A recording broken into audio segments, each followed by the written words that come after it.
नमस्कार, आप देख रहे हैं खबर उत्तराखंड। मैं हूं आपके साथ राहुल चौहान। बढ़ते हैं आगे खबरों में। खबर देहरादून से है। देहरादून हेडलाइन। एसपीवी टीकाकरण का अभियान शुरू। पीएम मोदी ने अजमेर से किया शुभारंभ। राज्यपाल ले जन गुरमीत सिंह ने किया उद्घाटन। 14 वर्ष की बालिकाएं होंगी लाभार्थी। देहरादून के लोक भवन में राज्यपाल ने रंगोत्सव 2024 का किया उद्घाटन। इस वर्ष की थीम फ्लोरत्न होली पर है। सीएम धामी ने उत्तराखंड को दी सौगात। विकास कार्यों के लिए 126.83 करोड़ की मंजूरी। उत्तराखंड में गोल्डन कार्ड के चिकित्सा दावों का फीडबैक फार्म लेना अनिवार्य। फार्म बिल के साथ अनिवार्य रूप से जमा कराना होगा। उत्तराखंड में नियमित आयोग में आज नई विद्युत दरों पर जन सुनवाई। तीनों ऊर्जा निगमों ने दिया है प्रस्ताव, अप्रैल में से लागू। उत्तराखंड में होली पर साफ रहेगा मौसम। मैदानों में बढ़ेगी गर्मी। मौसम विभाग के अनुसार कल पहाड़ों में बारिश बर्फबारी के आसार। आप देख रहे हैं के न्यूज़, खबरों का सारथी। बढ़ते अब खबरों में। खबर देहरादून से। राष्ट्रीय एचपीवी टीकाकरण अभियान शुरू। पीएम मोदी ने अजमेर से किया शुभारंभ। राज्यपाल ले जन गुरमीत सिंह ने किया उद्घाटन। स्वास्थ्य मंत्री धन सिंह रावत समेत कई नेता मौजूद। 14 वर्ष की बालिकाएं होंगी लाभार्थी। प्रदेश को 95,000, वुमेन्स 155,000 को टीकाकरण। 13 जिलों में 1.22 लाख बालिकाओं को टीकाकरण। आज से हर साल 1 करोड़ से ज़्यादा बालिकाओं को लाभ। 4,000 रुपये का टीका मिलेगा निःशुल्क।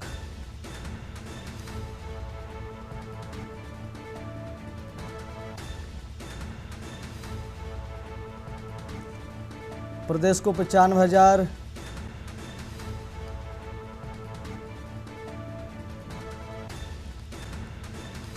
13 जिलों में 1.22 लाख बालिकाओं को टीकाकरण। आज से 155 सेंटरों पर होगा टीकाकरण। बड़ी खबर। 13 जिलों में 1.22 लाख बालिकाओं को टीकाकरण। आज हर साल 1 करोड़ से ज्यादा बालिकाओं को लाभ। 4,000 रुपए का टीका मिलेगा निःशुल्क। देहरादून राष्ट्रीय एचपीवी टीकाकरण अभियान शुरू। पीएम मोदी ने अजमेर से किया शुभारंभ। राज्यपाल ले जन गुरमीत सिंह ने किया उद्घाटन। स्वास्थ्य मंत्री धन सिंह रावत समेत कई नेता मौजूद। 14 वर्ष की बालिकाएं होंगी लाभार्थी। सबसे बड़ी जानकारी। प्रदेश को 95,000 डोजेस मिली। 155 सेंटर पर होगा टीकाकरण। 13 जिलों में 1.22 लाख बालिकाओं का टीकाकरण। आज से सबसे बड़ी अपडेट। 155 सेंटर पर होगा टीकाकरण।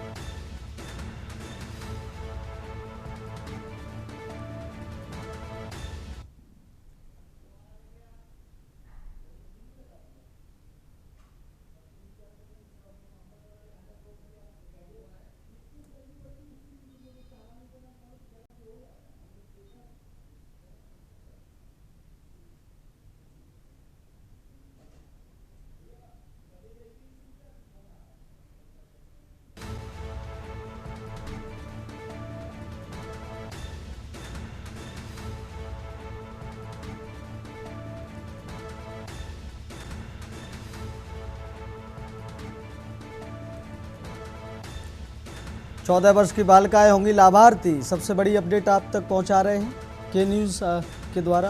प्रदेश को 95,000 डोजेस मिली।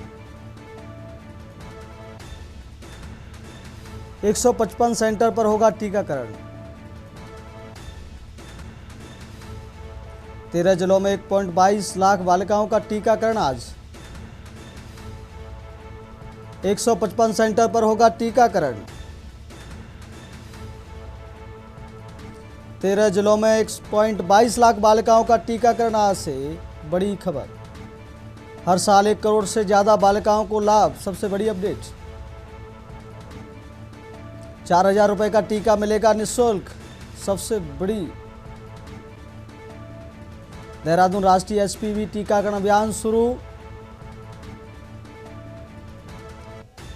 पीएम मोदी ने अजमेर से किया शुभारंभ। राज्यपाल जन गुरमीत सिंह ने किया उद्घाटन। स्वास्थ्य मंत्री धन सिंह रावत समेत कई नेता मौजूद। 14 वर्ष की बालिकाएं होंगी लाभार्थी। प्रदेश को 95,000 डोजेस मिली। 155 सेंटर पर होगा टीकाकरण। 13 जिलों में 1.22 लाख बालिकाओं का टीकाकरण आज से। 155 सेंटर पर होगा टीकाकरण। 13 जिलों में 1.22 लाख बालिकाओं का टीकाकरण आज से। बड़ी खबर। हर साल 1 करोड़ से ज्यादा बालिकाओं को लाभ। 4,000 रुपए का टीका मिलेगा निःशुल्क।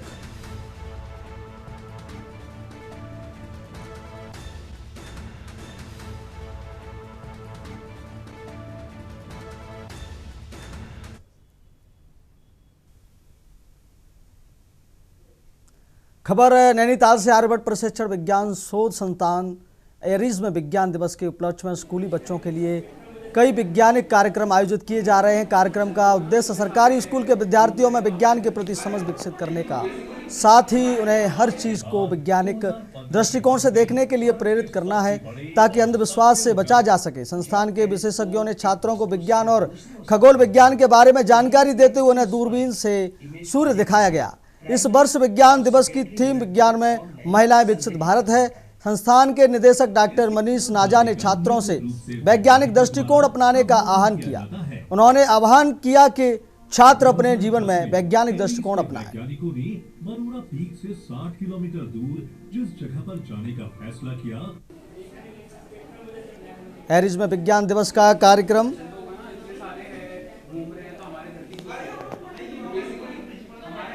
छात्रों को दूरबीन से सूर्य दिखाया गया।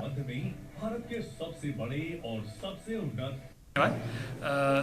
आप सभी जानते होंगे कि 28 फरवरी हर साल राष्ट्रीय विज्ञान दिवस होता है भारत भर में, जो हमारे महान वैज्ञानिक प्रोफेसर सीवी रमन द्वारा रामन इफेक्ट की खोज के उपलक्ष्य में मनाया जाता है।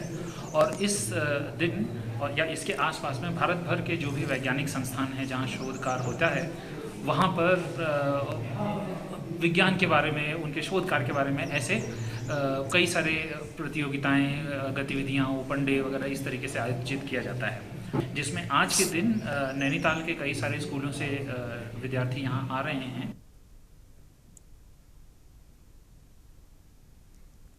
लैंसडाउन डिवीजन में होली को देखते हुए वन विभाग ने अलर्ट घोषित कर दिया है। लैंसडाउन डिवीजन के डीएफओ जीवन मोहन ने जानकारी देते हुए बताया कि होली को देखते हुए सुरक्षा के मद्देनजर संवेदनशील इलाकों में पेट्रोलिंग तेज कर दी गई है और अराजक तत्वों पर कड़ी नजर रखी जा रही है। उन्होंने कहा कि जंगलों में किसी को घुसने नहीं दिया जाएगा।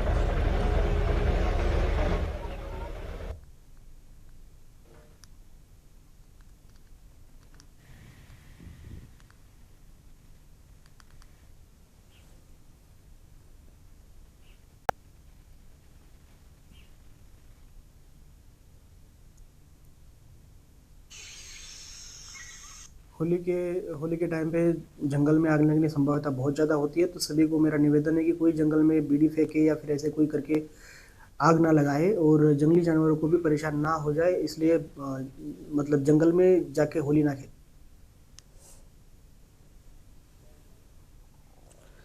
खबर गदरपुर से। दिल्ली की अदालत द्वारा आम आदमी पार्टी के राष्ट्रीय संयोजक अरविंद केजरीवाल और पूर्व उप मुख्यमंत्री मनीष सिसोदिया को कथित शराब घोटाले मामले में बरी किए जाने के बाद प्रदेश भर में आम आदमी पार्टी के कार्यकर्ताओं में उत्साह देखा जा रहा है।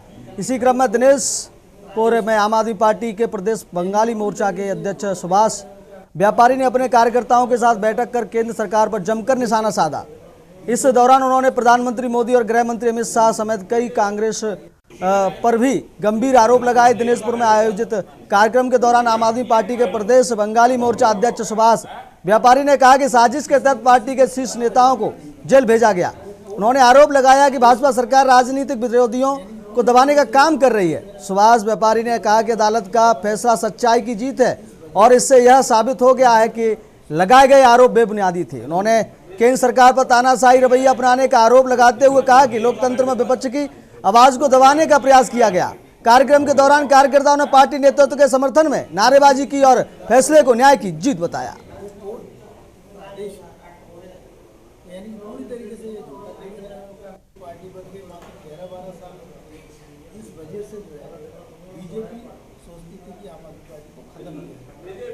शीर्ष नेतृत्व हमेशा इस बात को कह रहे थे कि ये केस पूरी तरीके से फर्जी है और आम आदमी पार्टी की छवि खराब करने के लिए ये किया गया है, क्योंकि आम आदमी पार्टी एक ईमानदार पार्टी है।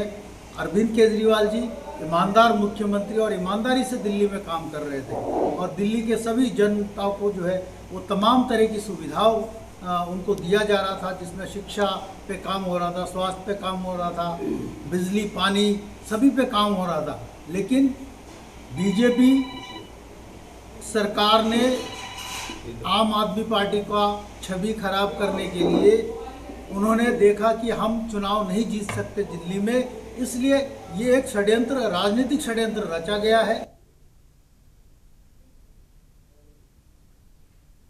खबर डोईवाला क्षेत्र में देहरादून वन विभाग की बड़कोट रेंज वन अग्नि और वन्यजीव सुरक्षा को लेकर पूरी तरह सतर्क नजर आ रही है। गर्मियों के मद्देनजर वन विभाग द्वारा लगातार जन जागरूकता कार्यक्रम आयोजित किए जा रहे हैं ताकि स्थानीय लोगों के सहयोग से जंगलों को आग से बचाया जा सके और वन्य जीवों की सुरक्षा सुनिश्चित की जा सके। वन विभाग की टीम गांव-गांव जाकर लोगों को जंगलों में आग न लगाने, सूखी घास और ज्वलनशील पदार्थों से सावधानी बरतने तथा संदिग्ध गतिविधियों की सूचना तत्काल देने की अपील कर रही है। इसके साथ ही गर्मी के मौसम में वन्य जीवों के लिए पानी और भोजन की व्यवस्था भी सुनिश्चित की जा रही है, जिससे उन्हें जंगल से बाहर आबादी की ओर न आना पड़े। बड़कोट वन रेंज के रेंजर धीरज रावत अपनी टीम के साथ लगातार क्षेत्र में निगरानी बनाए हुए हैं। संवेदनशील इलाकों में विशेष गश्त की जा रही है और फायर लाइन की सफाई पर भी जोर दिया जा रहा है।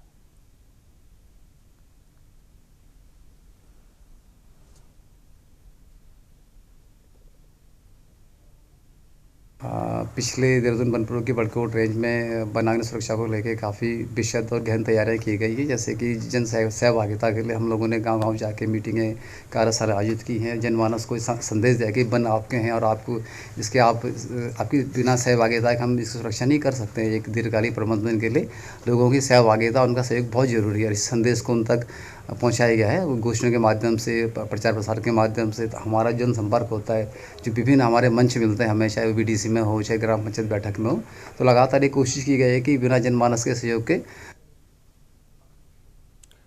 खबर गढ़वाल से है, जहां पौड़ी गढ़वाल में जिला पंचायत बोर्ड की त्रैमासिक बैठक में अफसरों की व्यापक गैरहाजिरी ने जनप्रतिनिधियों में नाराजगी पैदा कर दी। बैठक जिला पंचायत सभागार में आयोजित की गई थी, जिसमें सड़क, बिजली, पेयजल, स्वास्थ्य सेवाएं और जंगली जानवरों के हमलों जैसे जनहित के मुद्दों पर चर्चा होनी थी। हालांकि अधिकांश जिला स्तरीय अधिकारी बैठक में उपस्थित नहीं रहे, जिससे सदन का माहौल गर्मा गया। जनप्रतिनिधियों ने अधिकारियों की अनुपस्थिति को गंभीरता की अनदेखी बताया और कहा कि इससे कई महत्वपूर्ण विषयों पर ठोस चर्चा नहीं हो सकी और स्पष्ट जवाब भी नहीं मिल पाए। जिला पंचायत अध्यक्ष रचना बुटोला ने स्पष्ट निर्देश दिए कि अगली बार बोर्ड बैठक में सभी अधिकारी पूरी जानकारी के साथ अनिवार्य रूप से उपस्थित रहें। उन्होंने चेतावनी दी कि यदि कोई अधिकारी बिना सूचना अनुपस्थित रहेगा तो उसे कारण बताओ नोटिस जारी किया जाएगा। जिला पंचायत सदस्य महेंद्र राणा सहित अन्य सदस्यों ने भी अधिकारियों द्वारा बैठक को गंभीरता से न लेने पर चिंता व्यक्त की। उन्होंने प्रशासन से जवाबदेही तय करने की, अनुपस्थिति अधिकारियों के खिलाफ कार्रवाई की मांग की। बैठक में उठाए गए मुद्दों पर अफसरों की गैरहाजिरी ने जनप्रतिनिधियों में रोष और चिंता पैदा की है। प्रशासन पर अब दबाव बढ़ गया है कि वह अधिकारियों की जवाबदेही सुनिश्चित करें और आगामी बैठकें प्रभावी हों।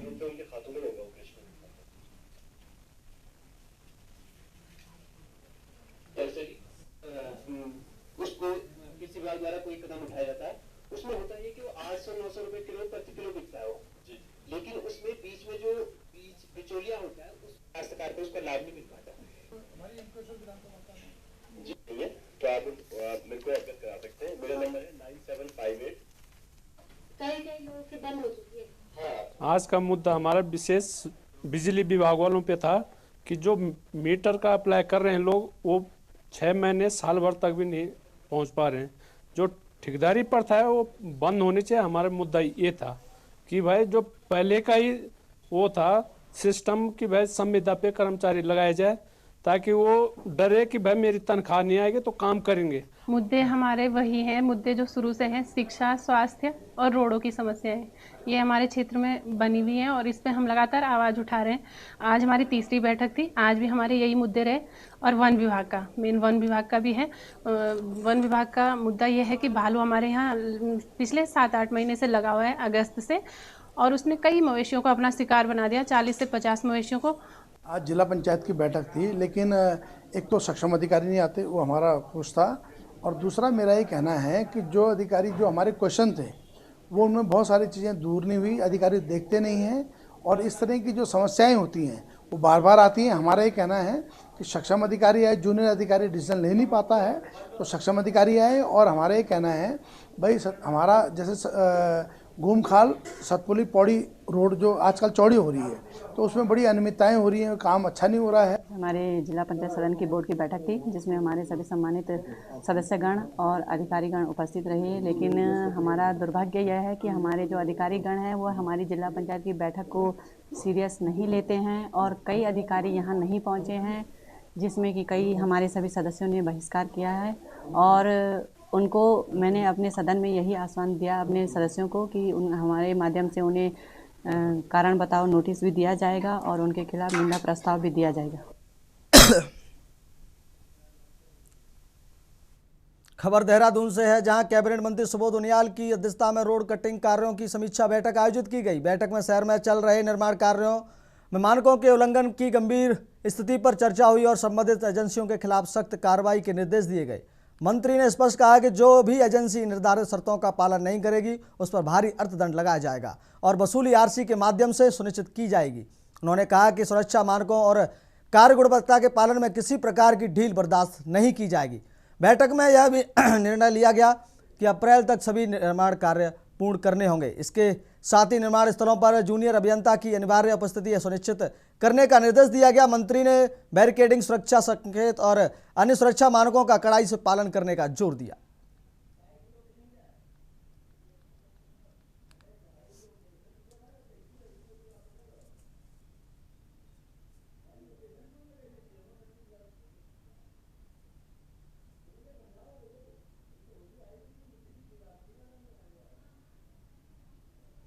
देखा जाता है कि जो विभिन्न विभागों में आपसी तालमेल न होने के कारण आज माना पेयजल विभाग ने अपनी लाइन बिछाने का काम किया, कल टेलीफोन वाले पहुंच जाते हैं, फिर बिजली वाले आ जाते हैं, फिर मालूम हुआ देहरादून में गेल का भी काम चल रहा है, गैस पाइपलाइन बिछाने का, और इसके अलावा सिविल लाइन पे भी काम हो रहा है। तो लगातार इस तरह की गतिविधियों से जनता को बड़ी असुविधा होती है और कई बार सुनने में आता है कि कहीं एक्सीडेंट्स हो गए, लोग गिर गए गड्ढों में।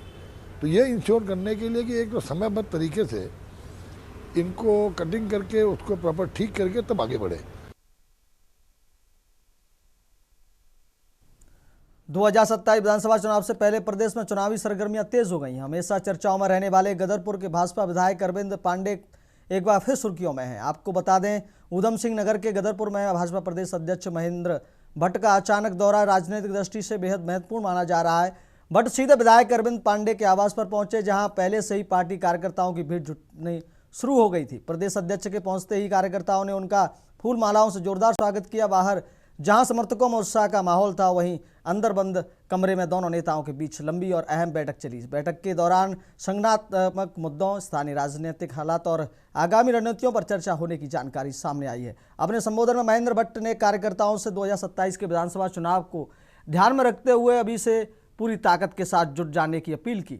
लेकिन इस मुलाकात के पीछे सियासी मायने भी निकाले जा रहे हैं। राजनीतिक विश्लेषकों का मानना है कि भाजपा नेतृत्व 2027 से पहले किसी भी प्रकार की अंदरूनी असहमति या मतभेद को समाप्त करना चाहता है। पार्टी यह संदेश देना चाहती है कि सभी नेता और कार्यकर्ता एकजुट हैं और किसी भी प्रकार की खटपट को संवाद के माध्यम से सुलझाया जाएगा।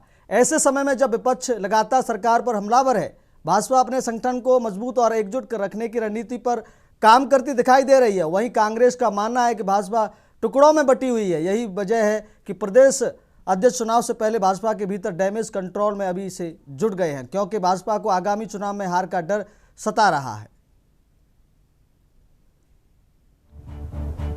उत्तराखंड की राजनीति में उस वक्त हलचल तेज हो गई जब भाजपा प्रदेश अध्यक्ष महेंद्र भट्ट अचानक ही गदरपुर आए और सीधे विधायक अरविंद पांडे के आवास पर जा पहुंचे। इस मुलाकात के बाद सियासी गलियारों में चर्चाओं का बाजार गर्म हो गया है। सवाल उठ रहे हैं कि क्या 2027 विधानसभा चुनाव की तैयारी है या फिर अंदरूनी नाराजगी को दूर करने की कवायद। ऐसे में भाजपा प्रदेश अध्यक्ष का मानना है कि भाजपा की ताकत उसका संगठन और समर्पित कार्यकर्ता है। बूथ स्तर तक संगठन को मजबूत करना और जनता के बीच निरंतर संपर्क बनाए रखना समय की मांग है। विधायक अरविंद पांडे ने बताया कि बैठक के दौरान संगठनात्मक मुद्दों, स्थानीय राजनीतिक हालात और आगामी रणनीतियों पर चर्चा की गई है। अपने संबोधन में महेंद्र भट्ट ने कार्यकर्ताओं से 2027 के विधानसभा चुनाव को ध्यान में रखते हुए अभी से पूरी ताकत के साथ जुट जाने की अपील की है।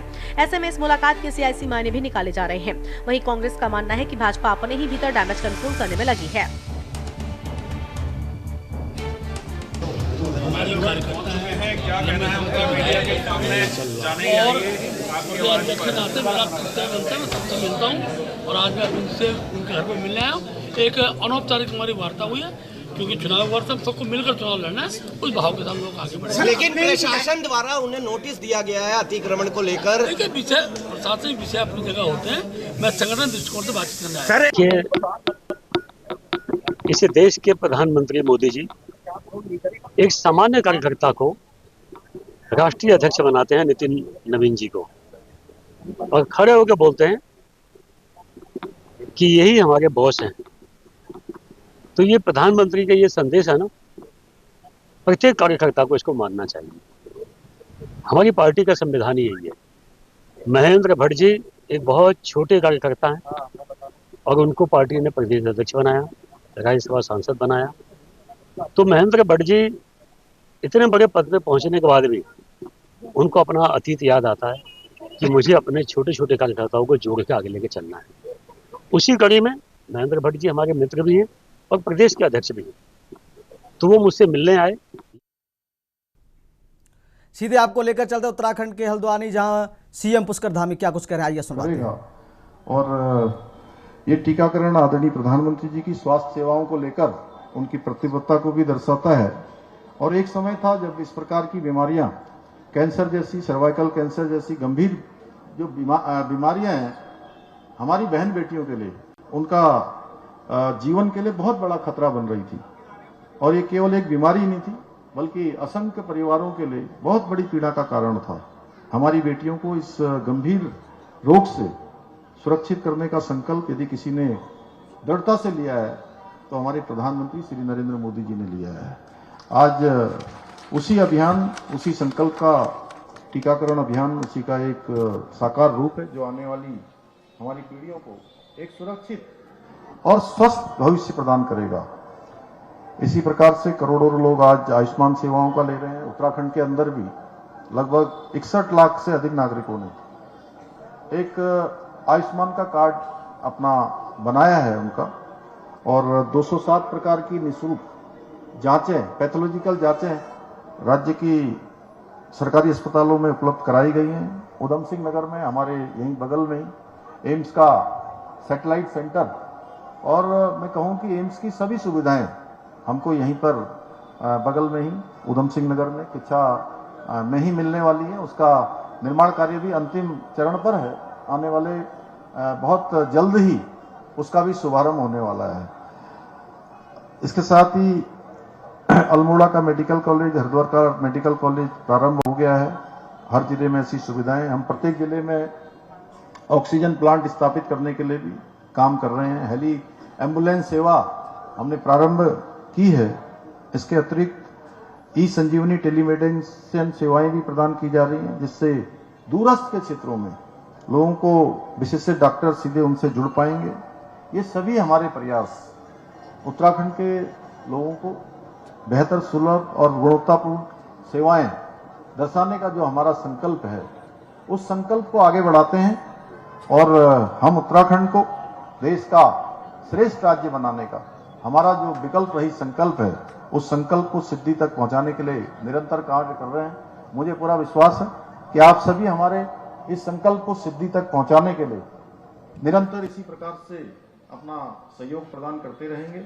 अंत में मैं पुनः इस चिकित्सालय से जुड़े हुए सभी व्यक्तियों को बधाई देने के साथ ही मोदी जी को विशेष रूप से बधाई देते हुए और आप सबको होली की सबको शुभकामनाएं देते हुए अपनी बात समाप्त करता हूँ। धन्यवाद। बहुत बहुत धन्यवाद माननीय मुख्यमंत्री जी के उद्बोधन से हम आप पीएससी परिवार द्वारा हृदय से साधुवाद ज्ञापित करते हैं।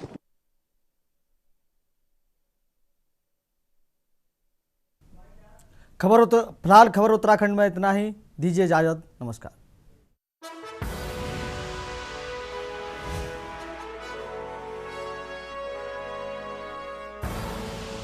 आप देख रहे हैं के न्यूज़, खबरों का सारथी।